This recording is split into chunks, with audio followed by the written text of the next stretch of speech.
இயேசுவில் அன்புக்குரிய சகோதரர்களே சகோதரிகளே, உங்கள் எல்லோருக்கும் என்னுடைய காலை வணக்கத்தை மிகுந்த மகிழ்ச்சியோடு தெரிவித்துக் கொள்கிறேன். இன்றைய நாள் நற்செய்தியில் ஆண்டவருடைய வருத்தம் ஒன்றை நாம் பார்க்கிறோம். அதில் சொல்லப்படுகிறது, இயேசு சொல்கிறார், நற்செய்தி பணியாளர்கள் தங்களுடைய சொந்த ஊரில் மதிக்கப்படுவதில்லை. அந்த வார்த்தையை நல்லா கவனிச்சிங்கன்னா ஃபஸ்ட்டு அது சொல்லப்படுகிறது, அவர் அதை அனுபவித்திருக்கிறார், அதையும் மற்றவர்களோடு பகிர்ந்திருக்கிறார். நற்செய்தியாளர்களை தன் சொந்த ஊர் புறக்கணிக்கிறது, இல்லை என்றால் அதனை அவர்கள் ஏற்றுக்கொள்வதில்லை, கண்டுகொள்வதில்லை.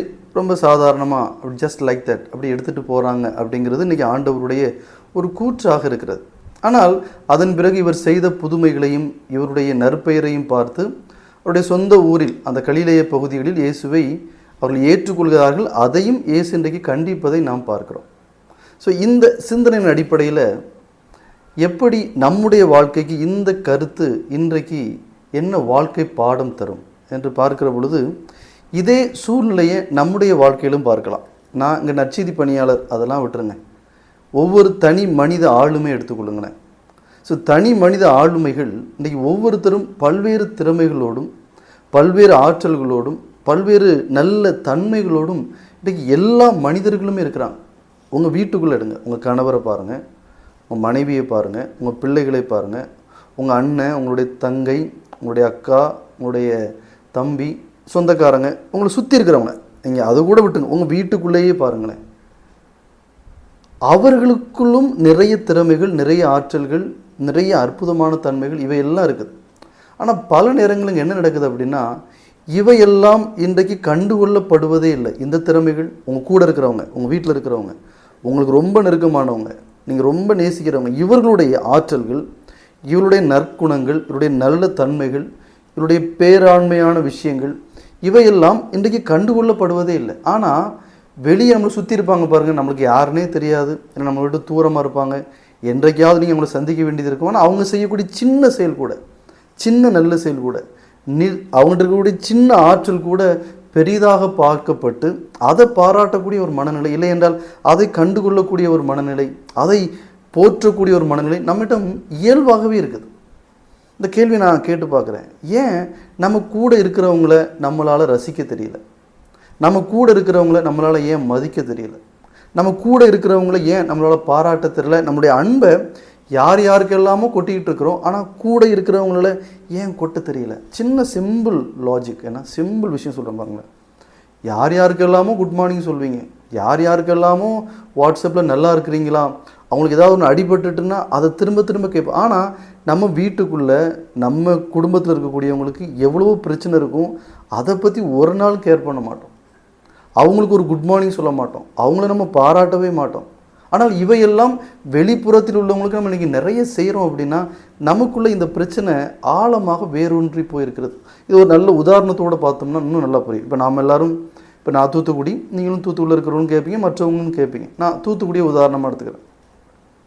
தூத்துக்குடியில் எத்தனையோ பீச்சஸ் இருக்குது, ஏன்னா அருமையான பீச்சஸ். ஆனால் இந்த பீச்சஸ்லாம் நமக்கு பீச்சஸாகவே தெரியாது. இந்த கடற்கரை பகுதிகளை நம்ம மதிக்கிறதே இல்லை. பீச் அப்படின்னாலே ஒன்று கோவா போகணும், இல்லைனா வெவ்வேறு இடங்களுக்கு போகணும், அதுதான் பீச்சாகவே நம்மளுக்கு தெரியும். இல்லை அன்பு மக்களே, முதல்ல என் கூட இருக்கிற பகுதி, என் கூட இருக்கிறவங்ககிட்ட இருக்கக்கூடிய நல்ல விஷயங்களை முதல்ல ரசிக்க ஆரம்பிப்போம். இல்லைன்னு வச்சுக்கோங்களேன், நம்ம பெரிய பெரிய காரியங்களை இன்றைக்கி லைஃப்பில் மறந்து விட்டுட்டு போவோம். அன்பு மக்களே, இதைத்தான் இன்றைக்கி ஆண்டவரும் அழுத்தமாக பதிவு செய்கிறார். அந்த வேதனையும் அவருக்குள்ள, இவ்வளோ பெரிய மனிதராக அவரை எல்லாரும் பாராட்டுறாங்க, எல்லாரும் ரெகக்னைஸ் பண்ணுறாங்க, ஆனால் சொந்த ஊரில் உள்ளவங்க அவரை ஏற்றுக்கொள்ளாததை குறித்து அவருக்குள்ள ஒரு மனம் வருத்தம் இருக்கிறது. இதே தான், இந்த தப்பு தான் நாமளும் சரி. என்ன காரணம்? நம்ம கூட இருக்கிறவங்கள, நம்ம பக்கத்துலேயே இருக்கிறவங்கள, நம்ம குடும்பத்தாரை நம்ம மதிக்கிறதில்ல, அவங்களோட நல்ல குணங்களை ரசிக்கிறதில்ல, பாராட்டுறதில்ல, அன்பை பொழியறதில்லை அவங்க மேலே. காரணம் ஒன்றே ஒன்று தான். தமிழில் ஒரு பழமொழி சொல்லுவாங்க பார்த்தீங்கன்னா, பழக பழக பாலும் புளிக்கும். இது நெகட்டிவாக அவங்க சொன்னாலும் இது இருக்கக்கூடிய விஷயம் என்னென்னா, நம்ம கூட இருக்கிறவங்கள, அவங்க நம்ம கூட தானே இருக்கிறாங்க, அவங்க நம்ம பொருள் தானே, அவங்க நம்ம அன்புக்குரிய, நம்மளை விட்டு அவங்க போக மாட்டாங்க, கூடவே இருக்கிறதுனால அந்த நெருக்கம் பல நேரங்களில் இப்படிப்பட்ட ஒரு காரியத்தை நம்மளை செய்ய தூண்டுகிறது. அன்பு மக்களை, அதே தான் நமக்குள்ளே பாருங்கள். நம்ம உடம்பு நம்மோட இருக்குது, இந்த உடம்புக்குள்ளே இல்லாத ஆச்சரியங்களா? ஆனால் இந்த உடம்பை நம்ம ஒரு நாளும் பெருசாக பாராட்டுறதும் கிடையாது, உள்ளே இருக்கிற விஷயங்களை நம்ம ரசிக்கிறதும் கிடையாது. ஆனால் வேற எங்கேயோ ஒரு சின்ன அற்புதம் நடந்துச்சுன்னா அதை பெருசாக, ஆனால் உங்கள் உடம்புக்குள்ளேயே எவ்வளோ அற்புதம் இருக்குது, அதை நம்ம என்னைக்காவது பார்த்துருக்குறோமா? இல்லை, பார்க்குறதே இல்லை. ஏன்னா அது நம்ம கூடவே இருக்குது. ஸோ நம்ம கூடவே இருக்கிறதுனால பல விஷயங்கள், பல பொருட்கள், பல நபர்கள், இவர்களுடைய அருமை நமக்கு தெரிகிறது இல்லை அன்பு மக்களே.